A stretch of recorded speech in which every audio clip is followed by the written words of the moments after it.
வணக்கம். வயைரா தமிழ்ச்செல்வி. நாம் அன்பு என்றால் என்னவென்று புரிந்து கொண்டிருக்கின்றோம். நாம் யார் மீது அன்பு செலுத்துகின்றோமோ அந்த அன்பு அதிகாரத்தின் மற்றொரு வடிவமாக, உரிமையின் இன்னொரு பரிமாணமாக, பேராசையின் வாகனமாக மாறாத வரை, நாம் செலுத்தும் அன்பு அன்பாகவே இருக்கும் வரை, எந்த உள்நோக்கமும் இல்லாத வரை, நாம் சொல்லக்கூடிய வார்த்தைகள், நாம் வெளிப்படுத்தக்கூடிய உணர்வுகள் நம்மையும் சம்பந்தப்பட்டவரையும் மெல்லிய மயில் இறகுகளைப் போல வருடி கொண்டிருக்கும். அன்பு என்பது நம்முடைய அடிப்படை பண்புகளில் ஒன்று. அந்த அன்பு அதனுடைய இயல்புகளாக நாம் எதையெல்லாம் கருதலாம் அப்படின்னு சொன்னோன்னா, ஈவு, இரக்கம், கருணை. இந்த ஈவு, இரக்கம், கருணை இது மட்டுமே இருக்கும் வரை அந்த அன்பு அன்பாகவே இருக்கும். அதே சமயத்தில் அந்த அன்பு ஏதாவது ஒரு உள்நோக்கத்தை கொண்டு வெளிவந்தால் அதனுடைய இயல்புகள் கண்டிப்பாக அது மாறிவிடும். அது அதிகாரம், ஆக்கிரமிப்பு, பேராசை போன்ற எல்லா பண்புகளையும் எடுத்துக்கொண்டு அந்த அன்பு சுயத்தன்மையை இழந்துவிடும். எங்கே அன்பு தன்னுடைய சுயத்தன்மை இழக்கின்றதோ, மாறுகிறதாக தெரிகின்றதோ அந்த இடத்தில் நாம் கவனமாக இருப்பது நல்லது.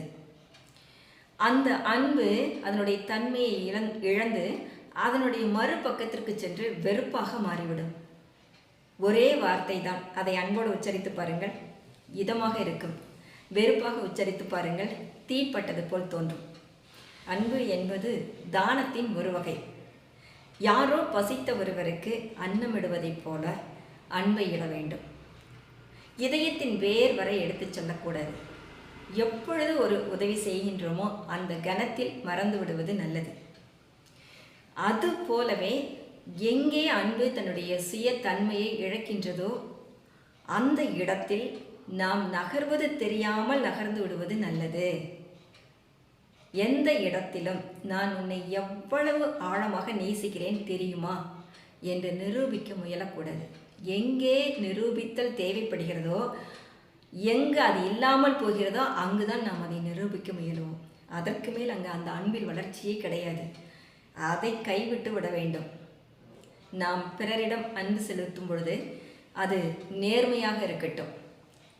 நாம் பெறுகின்ற பொழுது கவனம் இருக்கட்டும்.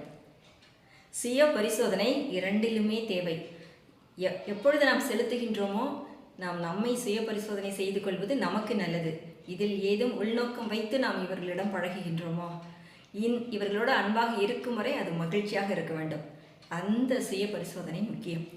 எங்கே நாம் பெறுகின்றோமோ இது உண்மையான அன்புதானா, இதற்கு பின்னால் வேறு ஏதாவது ஒரு நோக்கம் இருக்கிறதா, அந்த நோக்கம் இருக்கும் பொழுது தான் அந்த அன்பு வெறுப்பாக மாறிவிடுகிறது. இதையும் கவனத்தோடு நாம் கை கொள்ள வேண்டும். ஒரு முக்கியமான ஒரு விஷயத்தை நம்ம மறந்துடக்கூடாது.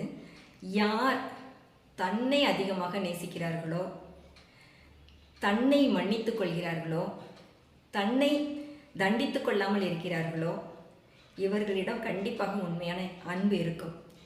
இவர்களால் மற்றவர்களை மன்னிக்க முடியும், தண்டிக்காமல் இருக்க முடியும், குறைகளை பெரிதாக கருதாமல் இருக்க முடியும். இந்த பண்புகள் யாரிடம் இருக்கிறதோ, எந்த இடத்தில் இது நிலை கொண்டிருக்கிறதோ அந்த இடத்தில் அந்த அன்பு மிக சிறப்பானதாக இருக்கும். நன்றி.